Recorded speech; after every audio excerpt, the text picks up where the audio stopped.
Hello everybody, my name is Quinn and welcome to my channel. We're in a little bit of a different background today. The lighting is completely awful no matter where I film. In front of my bookshelf is a lot worse, though we're gonna deal with this today. We're gonna roll with it. But today I thought I would bring to you my April wrap up and my May TBR. I actually thought that April was going to be an awful reading month because I had finals and papers and projects and it was just kind of crazy. But it actually ended up being the best reading month I've had all year, weirdly. So let's just jump into everything I read in the month of April. Now in the month of April I read 5 books and 1 graphic novel. I'm going to start out by telling you guys about the graphic novel. The first 2 books I don't have physically because I rented them from my campus bookstore because I read them for class. But the first is Mouse by Art Spiegelman. Mouse is a story about a father and a son, and the father is telling his son about how he survived the Holocaust. But it's also a story about how the Holocaust has affected the relationship between the father and the son and how those scars have really left him. And I don't know entirely how I feel about the graphic novel still. I really felt that Mouse was such a powerful story that I think that everyone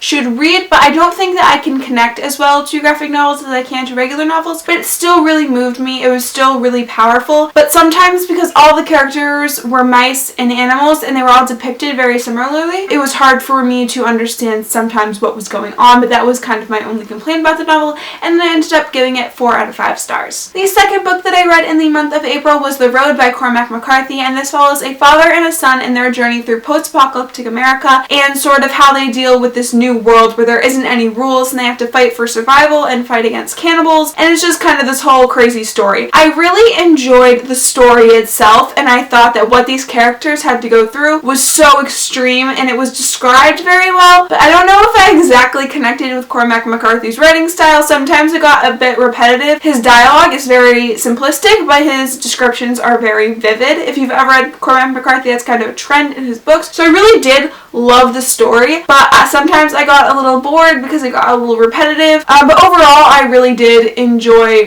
what was happening, but I wasn't too crazy about how it was written all the time. So I ended up giving it a 4 out of 5 stars. The third book that I read in the month of April was Harry Potter and the Goblet of Fire by J.K. Rowling, and this completed month 4 of my Harry Potter challenge where I read 1 book a month until July. And this is my first read through and experiencing Harry Potter in book form for the first time. I watched all the movies when I was younger, but this is definitely my favorite book in the series so far, and it was my favorite movie, so I was kind of expecting that. But I really love the Triwizard Tournament and how you get to see the Wizarding World on a kind of larger scale, and all these challenges they have to go through are very interesting, and you see Voldemort for the first time, and that just kind of adds a new dark layer to the book. Ron and Harry really annoyed me at some points in the book, but I don't think it's because of their character. I think it's more the fact that they're, 14-year-old teenage boys and they're kind of like stupid at times and they just make really bad decisions that Ron just was so annoying at points in this book. But I really enjoyed it. I just love these characters so much, and I think J.K. Rowling does a great job with them. Hermione and Krum forever. Well, not really. I know that won't happen in the end. I know Ron is endgame, but I loved Hermione and Krum in this book. I thought he was so sweet to her, just like following her in the library and kind of like, puppy dog after her. It was just really cute. And I gave this book a 5 out of 5 stars. The fourth book that I read in the month of April was A Court of Thorns and Roses by Sarah J. Maas. The story follows Feyre. She kills a wolf in a forest to feed her family because her family is very poor. But little does she know that this is actually a fairy, and the High Lord of the fairy world comes and knocks down her door and says, you can either come with me or you can die. So she decides to go with him and, go into this fairy world, and this is a Beauty and the Beast retelling. I was really afraid that because it was a retelling, I was going to find it very boring and predictable, but that was not the case at all. This is a fantastic retelling of Beauty and the Beast, which is definitely one of my favorite fairy tales. It definitely has its own original story with the fairy element included. All the courts of the fairies are very different and new and something I've never really read about before, and I just love that aspect of the story, and I can't wait to see how the fairy structure of the world plays out in the later books. I just really loved the characters, and they're all very complex and dynamic, and I can't wait to see where the romance goes in this book. I really enjoy Selena more as a main character in the Throne of Glass series over Feyre. I think Feyre can make some stupid decisions, but I think that this book has a much greater potential for a more complex romance than the Throne of Glass series does. So I cannot wait to read A Court of Mist and Fury, and that comes out the day this video goes up, but I don't have the book yet. So I can't wait to read A Court of Mist and Fury because this book just left with so many questions unanswered, and I gave this book a 5 out of 5 stars. The 5th book that I read in the month of April was Attachments by Rainbow Rowell. This is the only Rainbow Rowell book that I hadn't read. This story follows Lincoln. He's been hired to do internet security in the 90s for this newspaper company because they're all so afraid of the internet, which is kind of hilarious to read about. And he's basically supposed to go through people's emails and read it and make sure that they're using their emails for work purposes. And he starts reading the correspondence between Beth and Jennifer, and he knows that he should report them because they're using their email for personal purposes and sort of chatting back and forth. But he ends up falling in love with Beth, and it's sort of his story going through and dealing with that when he can't really go up to her because, what is he going to say? I'm the creepy guy who reads your emails. So it's kind of him dealing with that, but this book is so much more than just a romance, which I really, really enjoy about this book. It's more about self-discovery, I think, than romance, and finding who you are, and the fact that finding who you are never really stops in life. Even after you're out of college, even,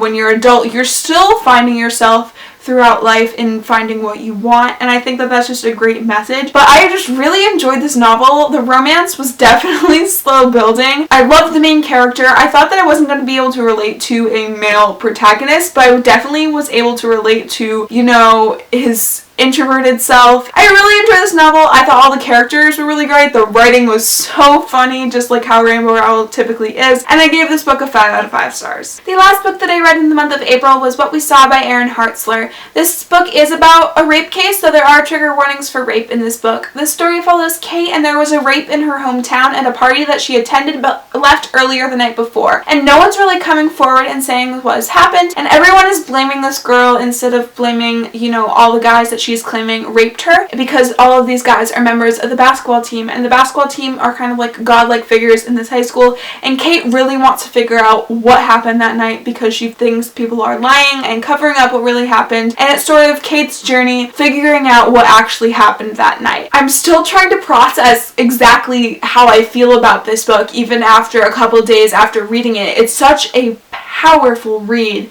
that I think absolutely everyone would benefit from reading. It depicts rape culture in such an accurate way that it's kind of almost scary that this is how America is. They ask her what she was drinking, how much she had to drink, what she was wearing. It's so much about victim blaming, and it's honestly absolutely disgusting to read how these people treat this girl. But I think that even though it's so disgusting to read, you need to read it because it's so real and it's happening in America this way. And I have never experienced sexual assault, thank God, but I think that just based off the news and everything we've been hearing, this is a very accurate picture of what rape culture and what women go through in America. And I just think that if you want to educate yourself on rape culture and what really is going on in America, that you should read this. But I think our character really undergoes a transformation during this book, and I think that was one of the best parts about this novel. So if you really want to read a book about rape culture, I would definitely pick this up. It's a really powerful read. It will make you sick to your stomach at times. It definitely made me feel physically uncomfortable, like I wanted to cry. But I think that you will gain so much from reading this book, and you have to recommend any book that I've talked about on this channel. It would be this because it's just so socially influential. So I ended up giving this book a 5 out of 5 stars. Please go pick it up. Please, please, please, please, please. And now to get to all of the books that I can't wait to read in May. This is a short list because all of the books that I'm reading are over 500 pages, so that's why there are only 3 books on this list. But May is just such a great month for reading because so many great books are coming out this month. The first of which being A Court of Mist and Fury by Sarah J. Maas, the sequel to A Court of Thorns and Roses, which I talked about earlier in my video. I'm so excited to see where this series goes because we were left with some things, left unsaid at the end of the last book, and so many things that still have to get worked out in the following books. So I can't wait to read that novel in the month of May. The next book that I can't wait to read is The Unexpected Everything by Morgan Matson. This story follows Andy, and she has sort of always had this goal in life, which is to, get into med school and avoid her father. Her father is a politician and they don't exactly have the best relationship, but one summer when she's planning to, have this pre-med internship, her father undergoes a political scandal. As a result of that, she has to give up her pre-med internship and spend the whole summer with her father, who she usually tries to avoid, and sort of her dealing with, you know, the fact that her future isn't going exactly where she wanted to. I can't wait to read this. I read Since You've Been Gone last summer, and I absolutely loved Morgan Matson's writing and her characters. They were all just so great, so I can't really wait to see how she tackles the unexpected everything. And the last book that I'm going to be reading in the month of May is Harry Potter and the Order of the Phoenix by J.K. Rowling. This book is really big and really intimidating, but again, I know that it was written for children, so it can't be that intimidating. But just reading this for the first time is so great, and I can't wait to see how this differs from the movie, and I think that's such a great experience reading it for the first time and kind of comparing them. So I can't wait to tackle this book. Again, it's so big, that's why I only have 3 books in my TBR, so I can't wait to tackle this book in the month of May. So that was everything that I read in the month of April and everything that I plan to read in the month of May. I hope that all of the months of the summer look as good as April did reading-wise. I can't wait to read more. I hope that you guys enjoyed this video. Please leave a comment down below on what you read in the month of April and what you're going to read in the month of May. I would love to hear it. I love having new suggestions. Thank you guys all so much for watching. I will see you next week. Bye, guys. Hello, everybody. My name is Quinn, and welcome to my channel. I hope that you